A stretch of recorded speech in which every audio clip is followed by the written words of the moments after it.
Olá pessoal, tudo bem? Por aqui professor Reginaldo e hoje eu vou demonstrar para vocês como que a gente constrói um mapa relacional de influência, que é uma saída gráfica que a gente tem lá do Fuzzy de Mattel, que é um método super legal de aplicar, e utilizando então para isso o código Python, né? Uma linguagem Python que a gente tem aqui de mercado, é uma linguagem muito legal, muito fácil de utilizar. Então a ideia aqui é trazer uma forma de construir esse mapa relacional de influência, visto que a gente não tem muitos softwares que fazem isso e a maioria deles eles são bem engessados, então a gente não consegue trazer uma abordagem legal, tá? Bom, nossa agenda aqui é o seguinte, eu vou demonstrar quais são os pré-requisitos que a gente precisa ter para, né, iniciar a construção desse mapa, como que eu acesso a plataforma, todo o processo ali para fazer isso, a aplicação do código propriamente dita e a saída e as conclusões, tá bom?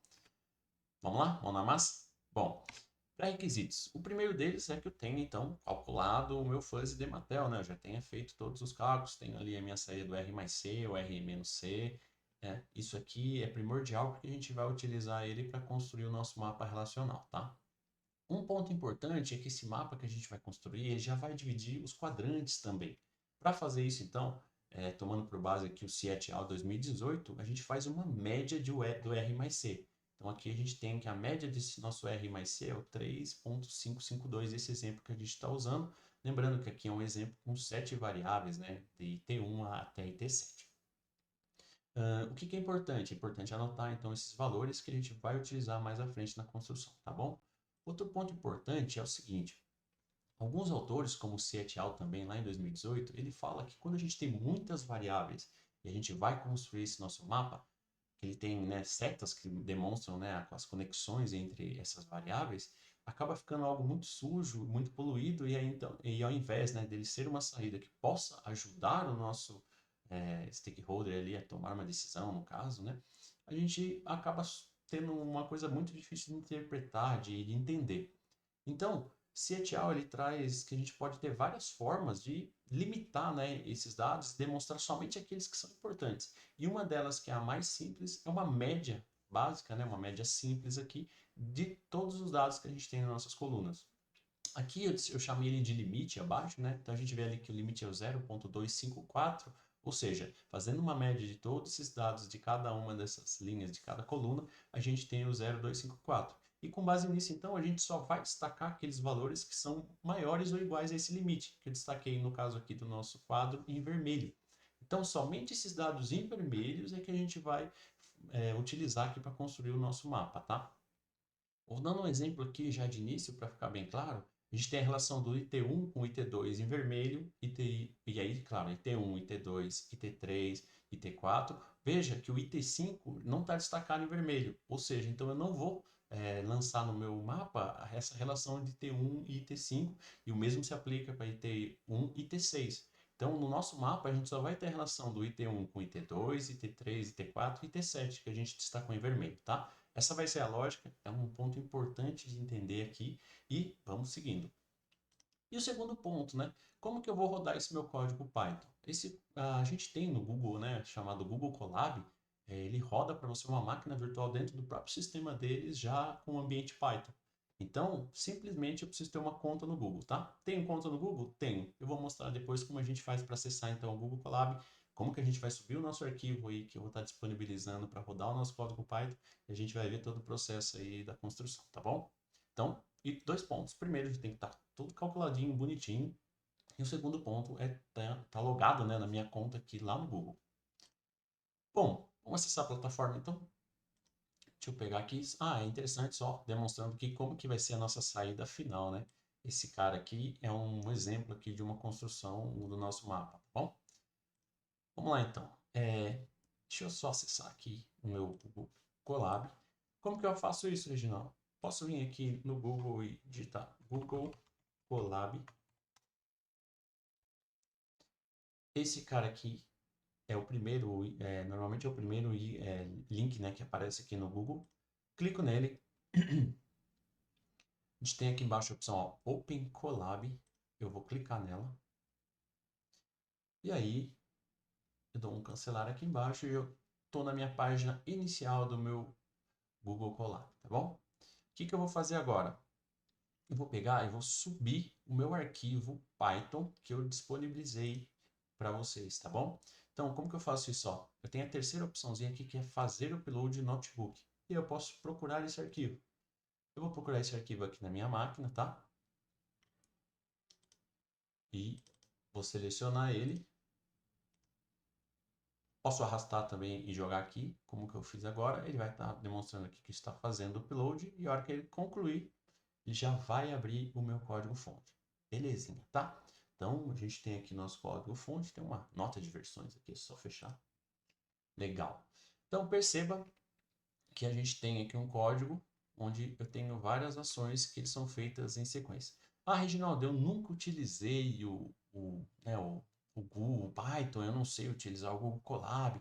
Cara, como é que eu faço? Fica tranquilo, tá? Ele é bem intuitivo e a gente vai perceber o seguinte. Ele é por fases, né? A gente está dividido aqui então em alguns pontos. E o primeiro deles, a gente roda, né? Cada um deles clicando nessa setinha aqui, ó, que tem como se fosse um player, né? Quando eu clico nele aqui, ele vai rodar ele começa a demonstrar aqui, né, uns itenzinhos aqui, uns ícones de rodando, e quando ele fica verdinho, quer dizer que essa parte do código foi executada. E o que eu faço aqui nessa primeira parte do código? Estou simplesmente importando as bibliotecas que eu vou utilizar, tá bom? Onde que eu vou começar a mexer propriamente dito? A partir aqui, ó, nesse segundo item, que é, nesse passo aqui, a gente insere as variáveis e as coordenadas que a gente tem ali, né, do caso do meu mapa, né? Então, deixa eu dar um zoomzinho aqui, legal, ficou muito bom. Aqui, pessoal, nesse segundo ponto, eu insiro as minhas variáveis. Então, lembra lá na nossa saída, né, do Fuzzy Dematel que a gente acabou de construir? Aqui eu vou lançar os valores que eu tenho, tanto da minha coluna Deixa eu até voltar aqui para a gente poder ter uma avaliação. Então, aqui eu vou lançar o meu R mais C, que é o primeiro, e o meu R menos C. Então, a gente percebe que o IT1 é 3.667 e menos 0.112, certo? Voltando então para a nossa cena 2 aqui, perceba que eu já lancei então 3.667 e menos 0.112. O que é importante frisar nesse momento aqui, pessoal? São esses valores, né, que a gente está inserindo, eles são com ponto. Tomem cuidado em acabar colocando vírgula, tá? Porque no modelo da linguagem de programação, a gente não usa vírgula, tá? A gente usa ponto, beleza? Então toma só cuidado aqui. Ah, Reginaldo, eu só tenho 3 variáveis. Sem problema, pessoal. Apaga aqui, tá? Lembrando que o último, ele fica sem essa vírgulazinha no final, tá? Então se eu tivesse que apagar aqui, ó, o último é sempre sem vírgula. Perceba que aqui embaixo é a mesma coisa, tá? Só o último que eu não faço vírgula. Ah, precisa inserir uma variável nova. Tem problema, Reginaldo. Bota uma vírgula. Posso até copiar aqui e lançar o meu IT8, IT9, IT10 e assim por diante, tá bom? Fechou? Mas no nosso caso aqui, do nosso exemplo, são 7. Feito isso, perceba aqui, né? A gente tem aqui somente esse quadro do código nesse momento, então eu rodo ele. Novamente, está o verdinho aqui do lado, eu percebo então que eu consegui já rodar esse meu código, fechou? Vamos seguindo, pessoal? Nosso próximo passo, então, agora é inserir as conexões, tá? A gente tem duas formas de conexões básicas aqui, que é a bidirecional e a forward, né, que é a direcional. Tá, Reginaldo, como que eu sei disso, cara? Pessoal, vamos lá. Voltando aqui na nossa tabelinha que a gente tem então já desenhada, o que é importante entender? Como que eu sei se é bidirecional ou é direcional? Simples, pessoal. O IT1 como exemplo. IT1, ele se relaciona com o IT2? Sim, né? Ele está destacado em vermelho aqui. Aí eu vejo a sequência. Tá, mas o IT2 também influencia aqui o IT1? Sim. Então perceba que o IT1, ele se relaciona, ou seja, influencia o IT2, e o IT2, ele também influencia o IT1, tá? Então, a gente já sabe que para IT1 e IT2, a gente tem uma conexão aqui que é bidirecional, né? Ambos se influenciam. E a gente acaba construindo isso aqui então, ó. Vou lá no meu código Python e falo o seguinte: para IT1 e IT2 eu tenho uma conexão bidirecional, né? A biconexão aqui, tá bom? Legal. IT3, mesma coisa. Voltando lá no nosso quadro, IT3. IT1 influencia IT3? Sim. IT3 influencia o IT1? Sim. Os dois estão vermelhinhos aqui, tá vendo? Então, mesma coisa. Bidirecional aqui para o nosso código, onde relação IT1 e IT3. Reginaldo, por que que tá, começa aqui uma linha, depois embaixo você tem uma outra? Simplesmente, pessoal, por questão de visual, né? No caso, para que eu possa diferenciar. Por quê? Onde que eu tenho que tomar cuidado? Veja que a gente já relacionou aqui a conexão de IT1 e IT2 de forma bidirecional. Então, tanto IT1 influencia IT2, como IT2 influencia IT1, certo? Muito bem. Então, eu tenho que só tomar um cuidado na hora de construir. Por quê? Porque se IT1 e IT2 já está com uma relação bidirecional, eu não posso colocar IT2 com IT1 aqui de novo, quando é bidirecional, tá?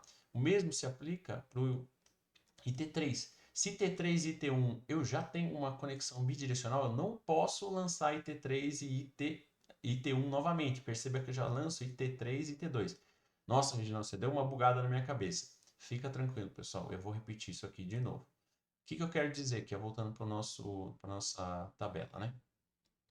Se eu lancei a conexão de IT1 com IT2 e eu sei que IT2 e IT1 já se conectam, eu só lanço uma vez, tá? Posso lançar lá no IT1 ou posso lançar no IT2. O que eu não posso lançar é duas vezes uma bidirecional. Então, quando eu vier aqui no meu código, tá? Toda vez que eu tiver alguma coisa bidirecional, eu não posso lançar ele duas vezes. Os demais, tranquilo, tá? Eu posso ter IT2 e IT7 e posso ter um IT7 com IT2, tá bom? No caso aqui, o nosso IT6 e IT7, eles não se relacionam, fechou?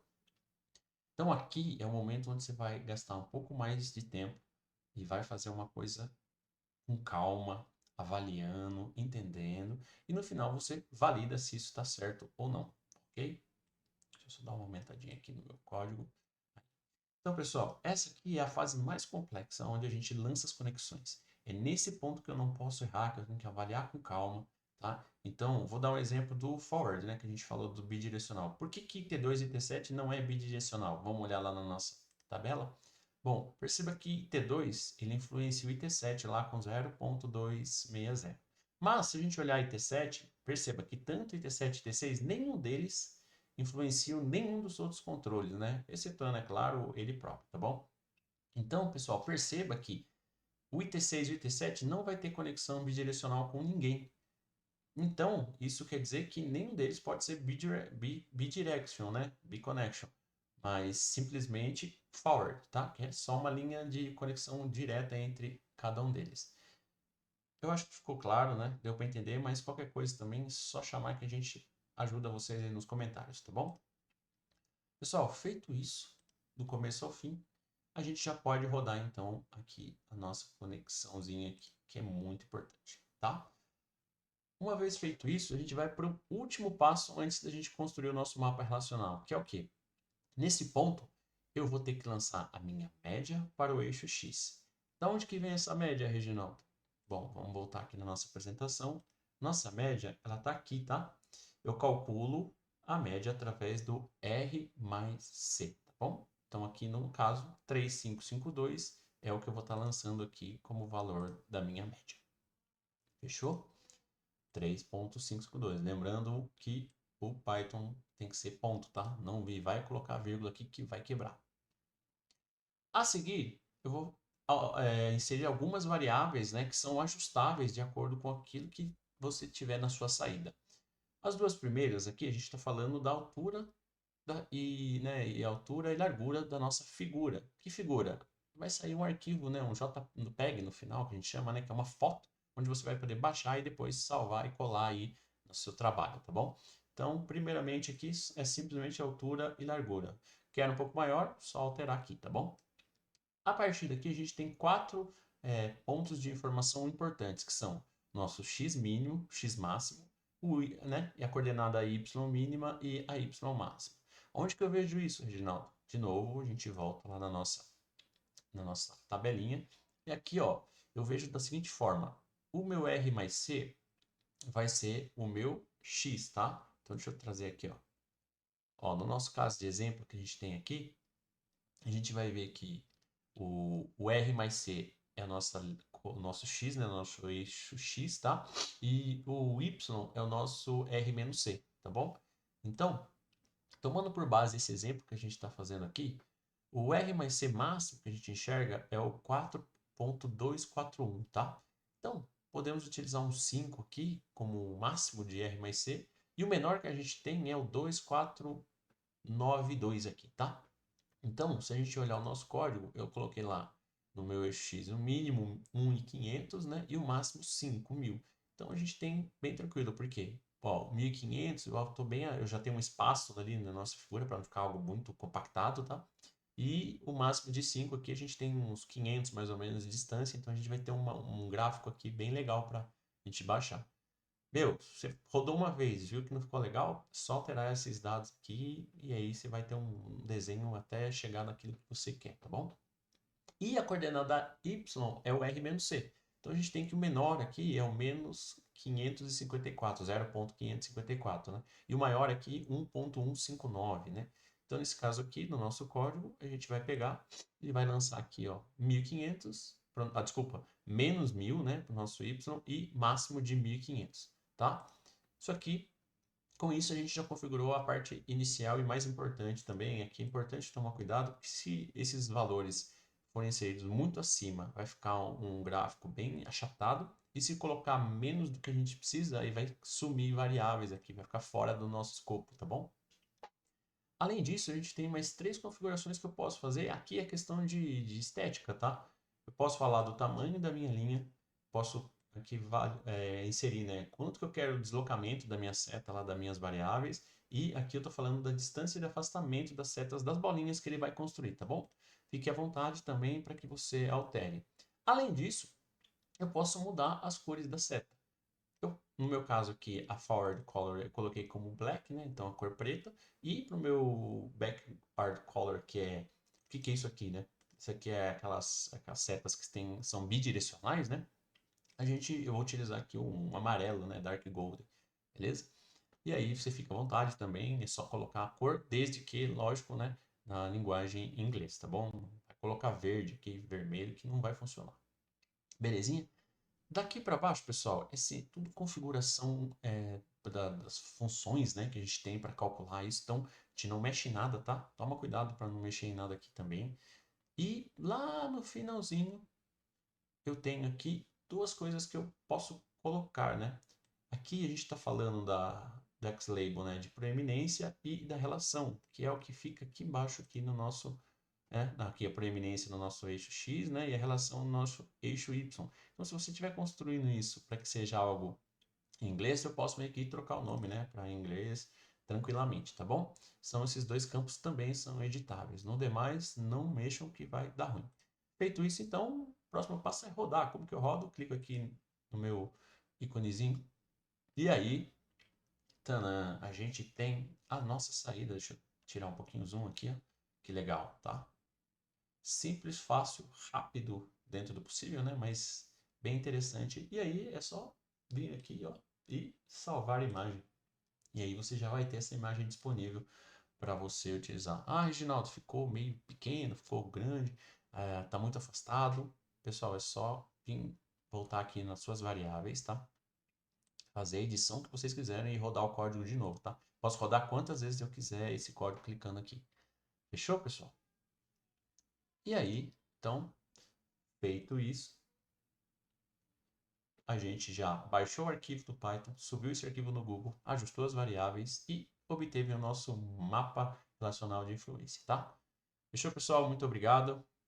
Fiquem à disposição, comentem aqui embaixo aquilo que o que vocês acharam, né? O que vocês gostariam que melhorasse, e aí, se precisar, a gente faz um código ajustado aí, tá bom? Valeu, um abraço!